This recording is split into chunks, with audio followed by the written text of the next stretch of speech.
জনাব তারেক রহমান এই মামলা থেকে যেই ষড়যন্ত্র করে তাকে মামলা জোর করে তার ইচ্ছার বিরুদ্ধে দেশ থেকে বার করে দিয়েছিলেন, তিনি সেই মামলা থেকে আজকে তিনি মুক্তি পেলেন।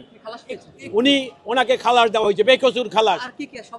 জি, যারা যে 8 জন আসামি, জনাব বাবর তাকেও খালাস দিয়েছে, জনাব নুরুদ্দিন আহমেদ অপু তাকে খালাস দিয়েছে, এবং অন্যান্য আইনজীবী অন্য আসামি যারা ছিলেন তারা।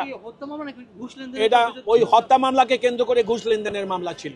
এটা জনাব তারেক রহমানকে অন্যায়ভাবে ওই 11 সরকার ফাঁসানোর জন্যই এই মামলায় যেভাবে আমি বর্ণনা করলাম সেইভাবে তৈরি করেছিল। বিজ্ঞ আদালত তার রায় এইভাবে আদেশ দিয়েছেন।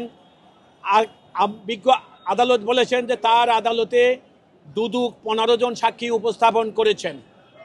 আমি 15 জন সাক্ষীর বক্তব্য বিচার বিশ্লেষণ করে দেখলাম যে এই মামলাটি মিজারাবল্লি ফেল করেছে দুদক প্রমাণ করতে।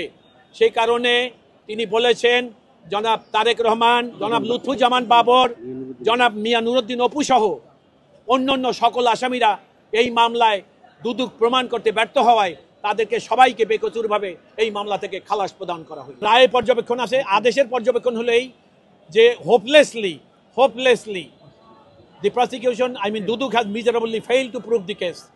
সেই কারণে আসামিরা সবাই বেকসুর, এইটাই ছিল আদালতে, সবাই বেকসুর, এবং সেই কারণে সবাইকে এই মামলার দায় থেকে সম্মানজনকভাবে খালাস প্রদান করা হলো।